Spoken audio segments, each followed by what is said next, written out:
सावित्रीबाई फुले पुणे विद्यापीठातर्फे अंतिम वर्षाच्या अंतिम सत्राच्या रेग्युलर आणि बॅकलॉग अशा सर्व विद्यार्थ्यांची परीक्षा 12 ऑक्टोबरपासून सुरू होत आहे।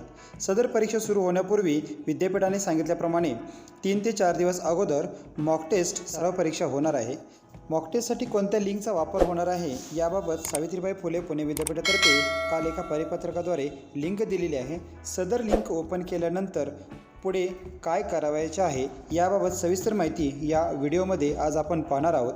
विद्यार्थी मित्रांनो, स्क्रीनवर आपण लिंक पाहत असाल। या लिंकमध्ये लॉग इन आयडी आणि पासवर्ड कोणता वापरायचा आहे याबाबत अजून कोणत्याही प्रकारची माहिती मिळालेली नाही आहे। परीक्षा फॉर्म भरत असताना जे युजरनेम पासवर्ड वापरत होते तोच पासवर्ड आणि युजरनेम इथे वापरायचा आहे की नाही याबाबत सविस्तर माहिती आपण या व्हिडिओमध्ये पाहणार आहोत।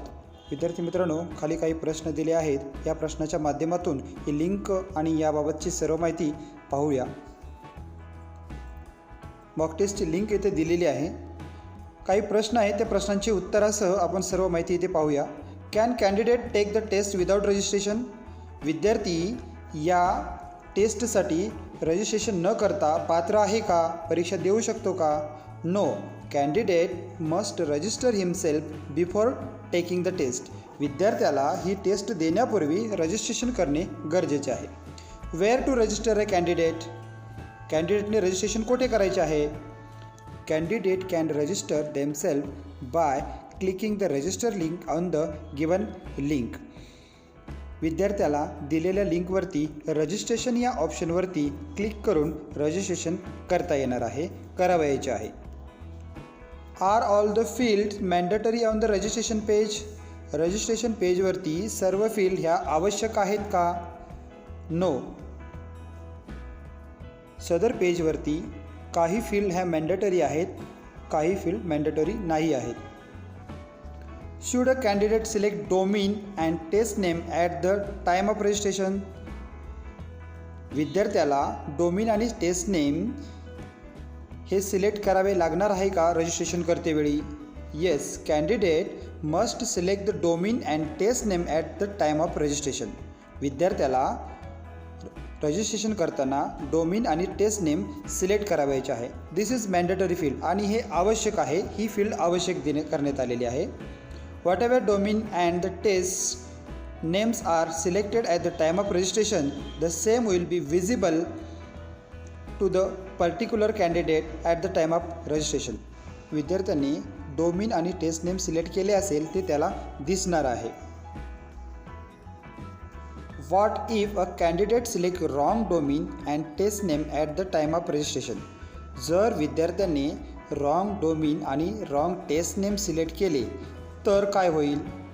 Candidate must inform this to local admin. विद्यार्थ्यांना याबाबत लोकल ॲडमिनला इन्फॉर्म करणे, माहिती देणे गरजेचं आहे. Local admin can immediately get in touch with the VBox SPOC to get the right test assigned to the candidate.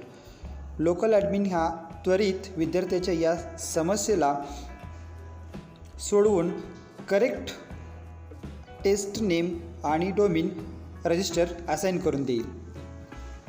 What is the format of log in I D? Log in I डीचे format कसे असेल, काय आहे? Format of log in I D is like a email I D. Log in I डीचे format हे email I D प्रमाणे असेल. It accept value only in a email format.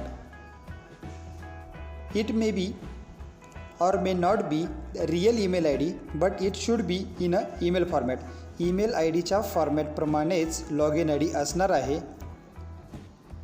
What if candidate forget his log in I D और password? विद्यार्थी जर log in I D आणि password विसरला तर local admin can contact VBox SPOC to get forgotten log in I D और password. Local admin जो आहे तो इमिजिएटली विद्यार्थ्याला log in I D format पासवर्डच्या माध्यमातून विद्यार्थ्यांना इथे मदत करणार आहे. त्याच्यामार्फत विद्यार्थ्याला लॉग इन आय डी आणि पासवर्ड मिळणार आहे.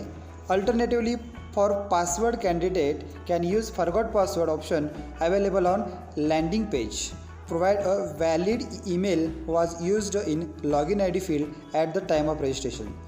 शिवाय विद्यार्थ्यांना फॉरगॉट पासवर्ड या ऑप्शनचा वापर करून लॉग इन आय डी आणि पासवर्ड हा परत मिळवता येणार आहे. What precaution a candidate should take during test. विद्यार्थ्यांना टेस्टच्या वेळी कोणत्या काळजी घ्यावयाची आहे. After logging in and selecting domain and test name the candidate is presented with a test instruction page. विद्यार्थी ज्या वेळेला टेस्टसाठी लॉग इन करेल, डोमेन आणि टेस्ट नेम सिलेक्ट करेल, त्यावेळेस विद्यार्थ्याला इन्स्ट्रक्शन्स पेज दिसेल. Candidate must read the instructions carefully आणि त्या सर्व इन्स्ट्रक्शन्स सूचना महत्त्वपूर्ण काळजीपूर्वक वाचणे गरजेचे आहे. बिफोर बिगिनिंग द टेस्ट सुरू होण्यापूर्वी हे सर्व करणे अनिवार्य आहे. During test users should not try to navigate away from the test window. Test सुरू असताना ज्या विंडोमध्ये टेस्ट सुरू आहे ती टेस्ट सोडून विद्यार्थ्यांना दुसरी टॅब, दुसरी विंडो, दुसरे पेज ओपन करता येणार नाही. A warning is a flashed in case the user try to navigate away. विद्यार्थ्याला वॉर्निंगचा मेसेज इमिजिएट येणार आहे जर का विद्यार्थी विंडो सोडून दुसरे पेज ओपन करत असेल किंवा दुसरी टॅब ओपन करत असेल तर. After 3 warning the user is thrown out of the test window and his test is cancelled.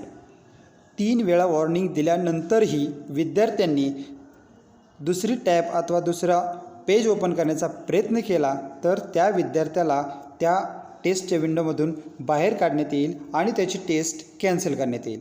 अशा प्रकारच्या सर्व सूचना या मॉक टेस्टच्या आणि ऑनलाईन मुख्य परीक्षेच्या युजरनेम पासवर्डच्या माध्यमातून या लिंकच्या माध्यमातून विद्यार्थ्यांना परीक्षा द्यावयाच्या आहेत. ह्या सर्व सूचना, सर्व माहिती विद्यार्थ्यांनी काळजीपूर्वक समजून घ्यावयाच्या आहेत आणि आपल्या परीक्षा काळजीपूर्वक द्यावयाच्या आहेत. Wish you all the best. Thanks a lot for watching.